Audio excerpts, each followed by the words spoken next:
We'd like to welcome everyone here today. We're very excited for this to be the official launch of Bountiful Red Acres, 2 farms, 2 families, and a year on the land. As most of you know, this book is about the Hauser and Sawyer's families. And what's really important about this book is it focuses on the year 1900 and goes through a whole year on a seasonal basis. And it's about a white family and a free family of color having white, black, and according to family lore, American Indian in their background. What's really also interesting is the patriarchs of both of these families came here the same year, 1830. And then we're focusing on the next generation of the Hauser family.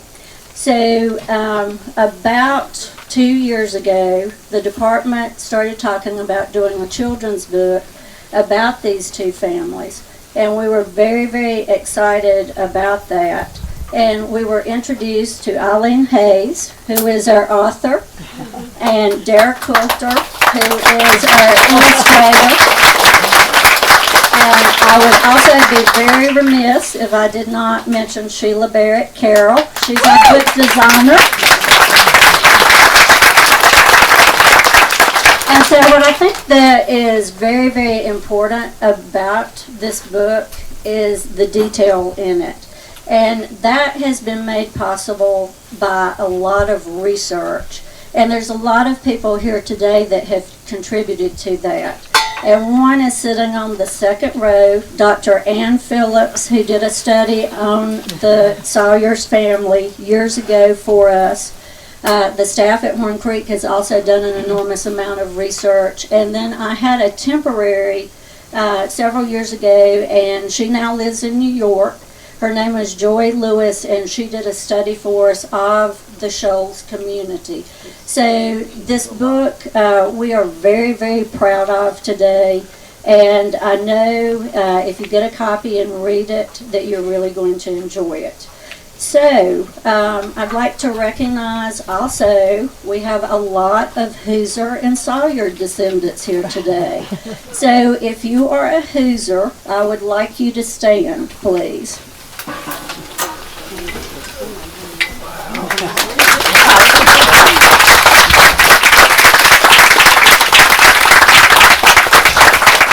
I just have to point out this man right over here, sitting on the bench. This is Terry Hauser. Terry is the oldest Hauser great-grandson, and he also traveled here today from Illinois.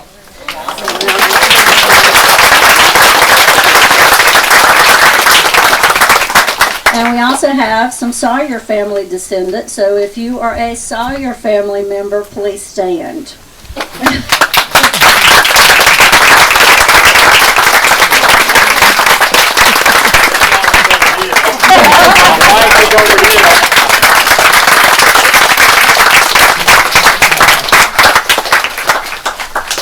Okay, unfortunately, Michelle Lanier, the director for North Carolina Historic Sites, could not be here today, but in her place we have Jeremiah DeJaneiro. Jeremiah is the supervisor for the western region of North Carolina Historic Sites, and he's my supervisor, so come on up, Jeremiah.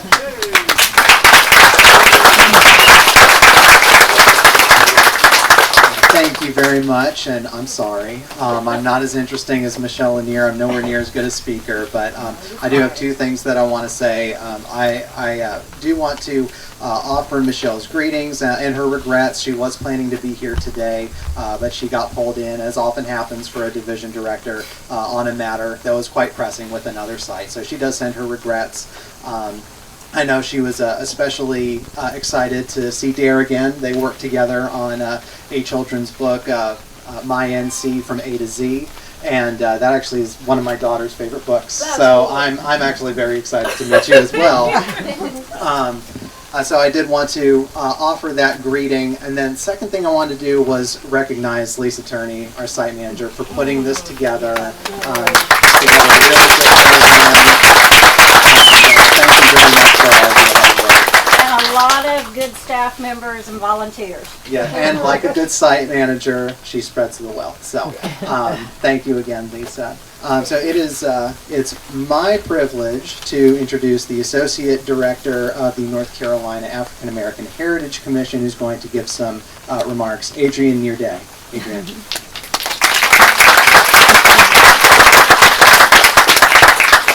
Thank you, Jeremiah, and good afternoon, everyone. Good evening.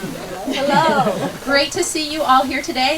Yes, my name is Adrienne Nearday, and I have the pleasure of serving as the Associate Director of your North Carolina African American Heritage Commission. We like to say that we work to preserve, protect, and promote North Carolina African American history, art, and culture for all people. And we're so grateful to be able to collaborate with folks and be a piece of the puzzle that was coming together to bring this great book to life. And with that, I would like to pass it on over to our Commissioner Chair, who also wrote the afterword of this publication, Dr. Valerie Ann Johnson.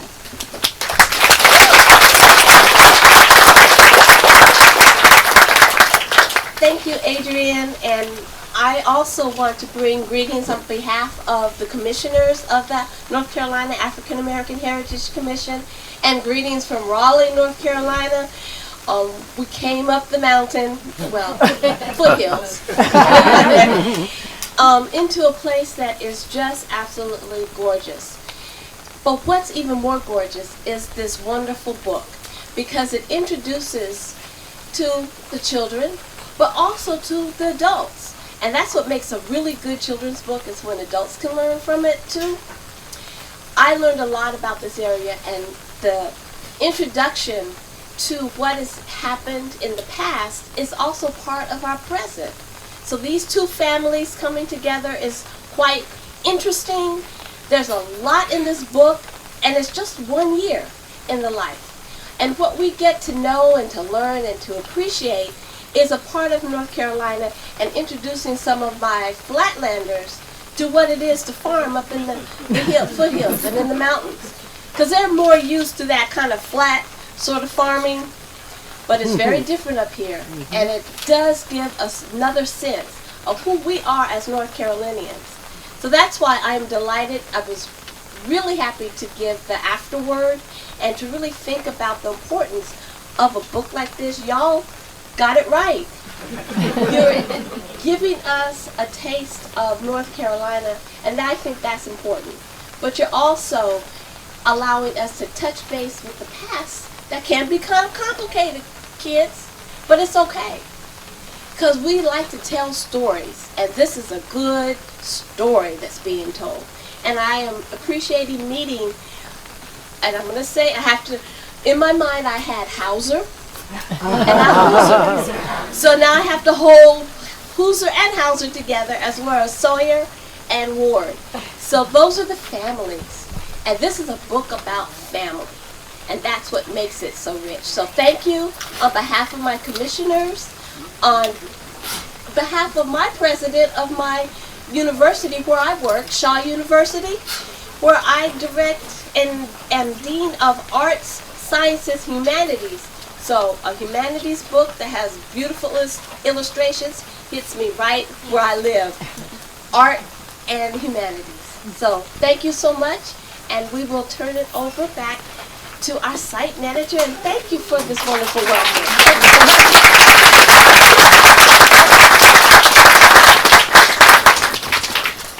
I've asked a member of the Hauser family and a member of the Sawyer family today to say a few words, and at this time I'd like to introduce Charles Hauser.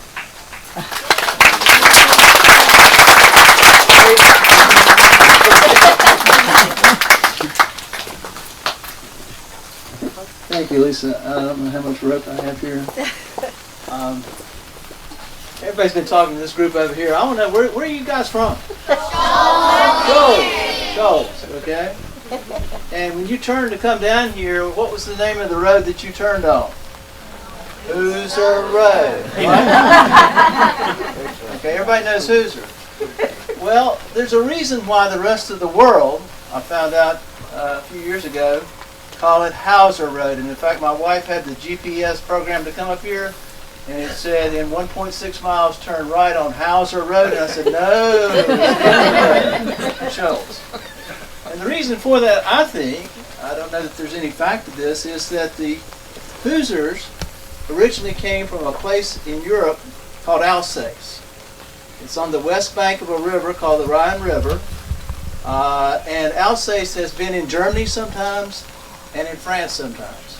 Today it's in France. But what is the word for house, as in Horne Creek Farmhouse, in German? Their house. Their house. So it's understandable why some people get confused about whether it's a house or a Hoosier, right? Anyway, we're happy to have this book written, and it's written for people like yourself. It celebrates the lives of people who were here, and they were here before the Revolution, before America was a country. And the Hoosiers and the Sawyers got to be friends and neighbors way back even before George Washington's time.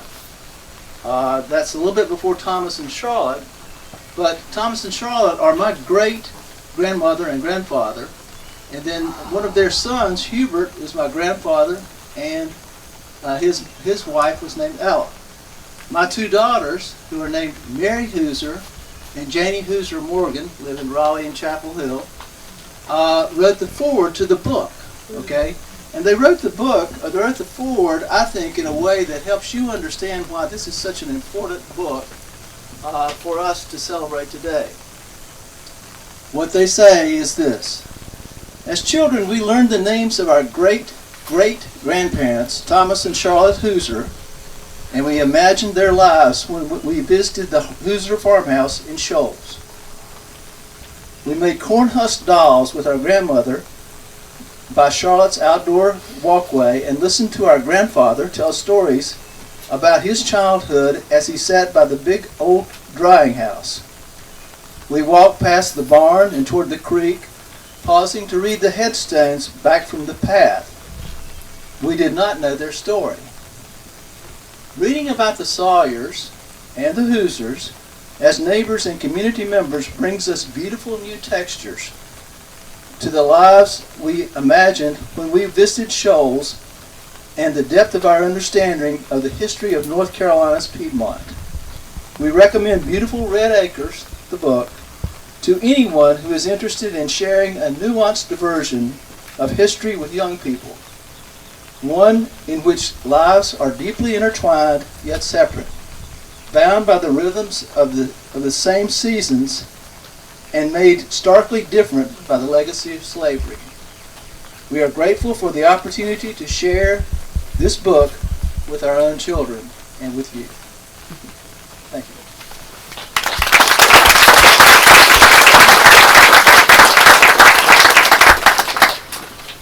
And Jerry, come on up. I think I should have gone first.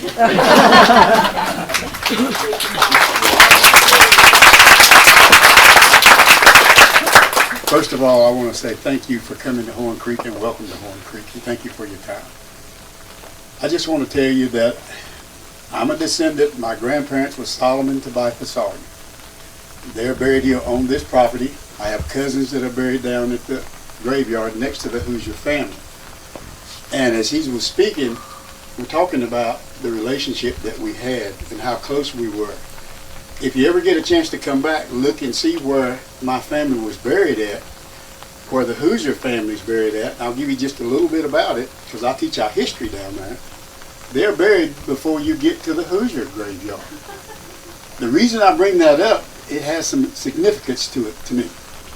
When you go back and look at the years and the times and the dates of how things were, coming through racism and dealing with all the other enslavement that we of people of color had to deal with, it said something about the relationship that this Hoosier and Sawyer family that I'm so grateful to be a descendant of. It showed something about the relationship that we had. And in doing so, we were at the front instead of being at the bottom. Because normally when you go look at graveyards with African American people or people of color, we would be buried somewhere further off, but not with the Hoosier family.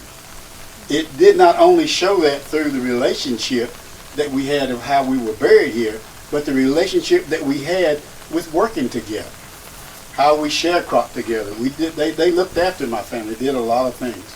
So make a long story short, you got to come back and get the rest of the story. So to make a long story short, Solomon and Tobias are my third great grandparents. They had a son by the name of Joseph Sawyer. Joseph Sawyer then had a daughter by the name of Bessie, and she became a Ward. She married a man by the name of George Wilson Ward out of Wilkes County. Then they bore a child by the name of Coy Wilson Ward. Coy Wilson Ward then had a child by the name of Robert Ward. I am a descendant out of that, through that bloodline. So I just want you to see how we tie. Thank you for your time. Come back again. Thank you.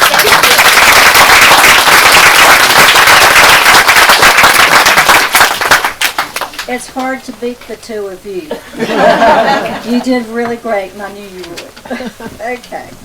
I'm now going to introduce our author. Eileen Hayes is a retired newspaper journalist. Her previous books for young readers include O'Dwyer and Grady, starring in Acting Innocent, O'Dwyer and Grady, starring in Tough Act to Follow, Tobacco USA, The Industry Behind the Smoke Curtain, Adolf Hitler, and Children of the Swastika, The Hitler Youth. Eileen's books have been honored by the New York Public Library, Society of School Librarians International, Child Study Council, and Mystery Writers of America. She lives in Raleigh, and her email address and website are listed. So, Eileen, without further ado, come on up.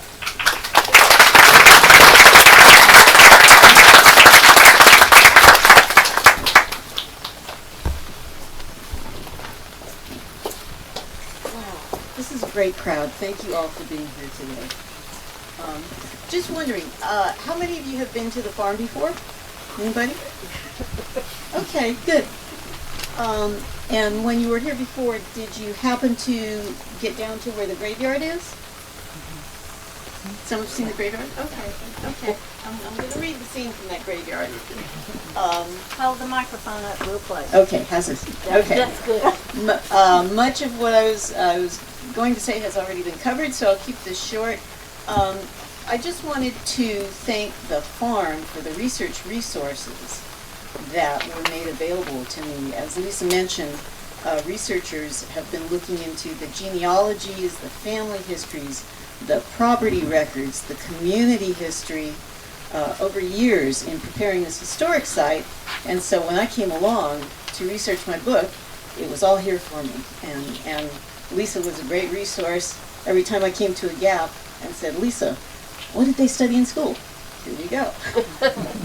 Lisa, what did they do at Christmas? Oh, here you go. Lisa, how did threshing work? Here you go. So it's been a joy researching and writing this book. I've really enjoyed getting to know the farm, visiting in every season. And as was mentioned, the book is, each chapter is a season. So another thing, before I read this scene that I want to read for you, I just want to say a word about fiction versus nonfiction. I had set out to write a nonfiction book. Set out to write a nonfiction book, but I also wanted to bring it alive, so when you read the story, you can feel like you're there, have a sense of what it was like to be a child growing up on this farm, in this community.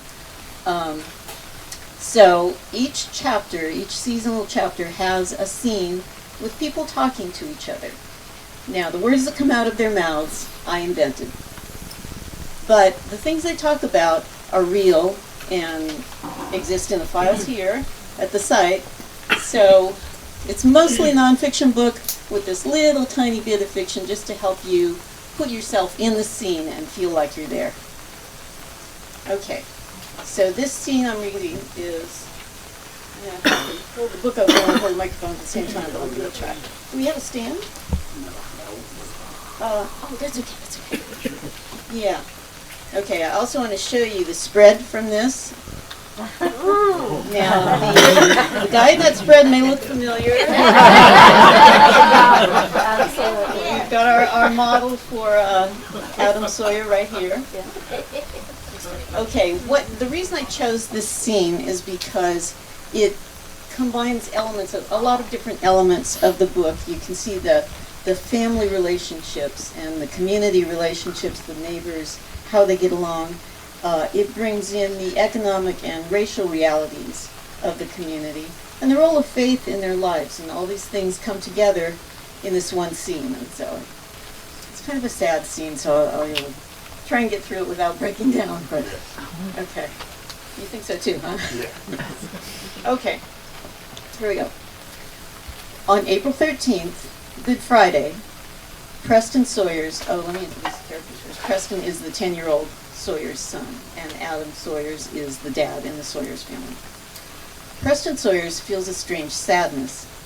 His daddy, Adam, has offered to bring Preston along to tend some special graves on Thomas Hauser's farm. The graves are those of 4 of Preston's brothers, Andy, Fred, Charlie, and Isaac. Not one of them lived to be a year old. All 4 died before Preston was born. Preston eats breakfast with his sisters, Augusta and 8-year-old Leola, but his daddy skips a meal. Daddy always fasts on Good Friday, so he can devote his thoughts to his babies who did not get to grow up. Together, Preston and Adam gather tools to clear away vines and clean the babies' headstones. When they walk down the road that goes by the Hauser's house, Preston sees Robert and Ira Hauser watching from an upstairs window. All 3 boys wave a solemn greeting to each other. "Daddy," Preston says as they continue downhill, "why didn't you bury my brothers on our land?" "Well, we didn't own our farm when Andy passed," Adam says. "That was 21 years ago." He explains that when little Andy died in 1879, Adam and Letty Sawyer were just renting the land where they lived and farmed.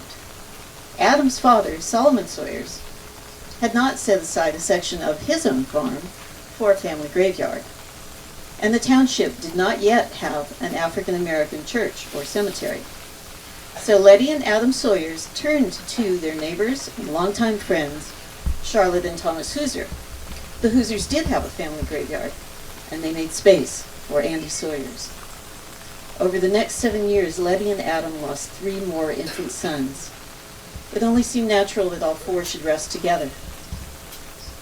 Preston and his father passed the Hausers' fruit house, corn crib, kitchen garden, and feed barn. They pushed through a small gate into the graveyard. The graves of Preston's brothers are on the right. Adam lays down a canvas sack, kneels on it, and begins trimming back the periwinkle that surrounds the graves. Lavender-colored blossoms dot the dark green tangle of vines. Preston helps scrub mud and moss from the engraved headstones. He knows his daddy paid almost $5 for each one. That's a lot of money, his mom told him. She said a working man is lucky to earn 50 cents a day. But they didn't want their precious babies to lie in graves without markers. When Preston hears his daddy begin to recite scripture, he stops cleaning and bows his head. He recognizes the words from 2 Corinthians. "For we walk by faith, not by sight," Adam says quietly. "We are confident, I say, and willing rather to be absent from the body and to be present with the Lord." Thank you.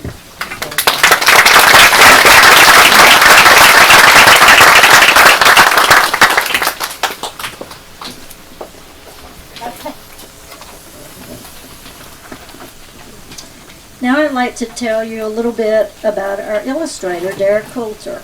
Dara is an award-winning artist. She specializes in public art, specifically monumental sculptures and large murals. She has also illustrated the children's book, Now I Lay Me Down to Sleep, You Are My Sunshine, My NC from A to Z, and An American Story that align with her mission of positive imagery of people of color. And you can see more of Dara's works at her website, which is listed in your program. Dara?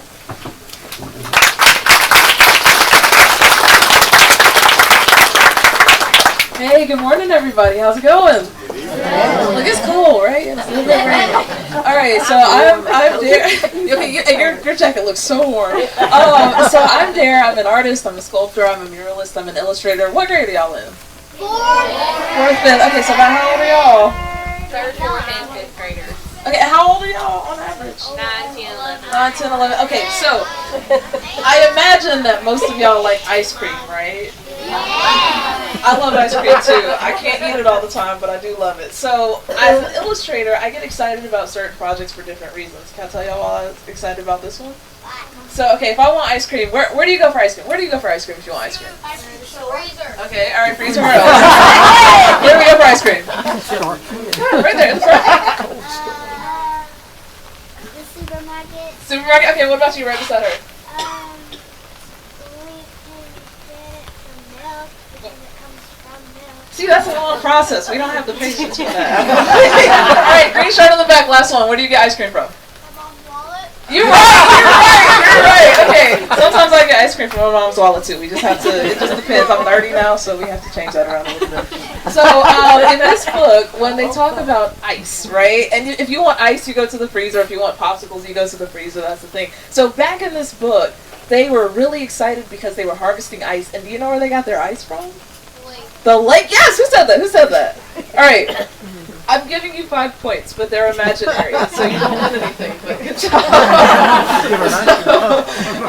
They harvested the ice from the lake, and they would take the big blocks of ice, and they would take them back, and they would put them in this giant hole thing in the ground. What is it called? What's the... Called an ice house. Ice house, which that makes sense. And they would cover the layers of ice in sawdust, right? And then they were really excited because that meant that they get to have ice cream, but then they would have to process the ice. So the idea of every day as we know it, like if I want ice cream, like we said, the supermarket, mom's wallet, we go to an ice cream shop to get ice cream. But back in the day, they would have to go, and it started with a lake, guys. Like you started with the ice from the lake. So I think the excitement about understanding that there's a whole different way that people live life in different times. I love the idea of being able to share that because I was reading the thing about the sawdust, and I can only imagine having a soda with like sawdust in it because I wanted it to be cold. Sounds like a bad time, but that's how things work. Okay, does anybody remember back in medieval times what they used for toilet paper? Okay, leaves. Okay, blue, purple, pink jacket, heart shirt, right there, you. Okay, blue, your hand's up to you. Oh, it's after they use the board, they use There you go, that's the one I was looking for. Okay, so leaves and corn cobs and grass. So all of that sounds terrible, right? Right, and so, you know, I think when I was a kid, that was the wildest thing that I ever heard, that they used to use corn cobs for toilet paper. So I share that all to say that as an illustrator, as us all living in 2023, be excited for all of the conveniences of modern life, but also as you're here on the grounds of this site, remember that there were people who had a whole different life that lived here before you, and just be excited that you can get ice cream from the freezer and you have toilet paper and stuff. Thank you guys.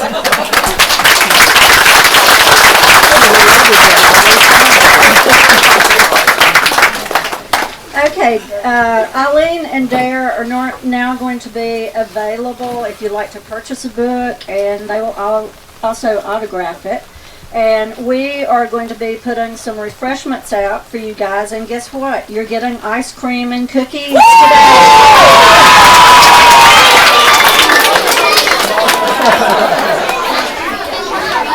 And one more thing for the stuff in the back. So I have art pieces. There are prints and fans and stuff like that are set up in the back. I'm going to go put price stickers. Parents, if you want to buy something for your kids, just pay on Venmo or Cash App or Zelle and then take your stuff with you. But thank you guys for being here and enjoy all your ice cream.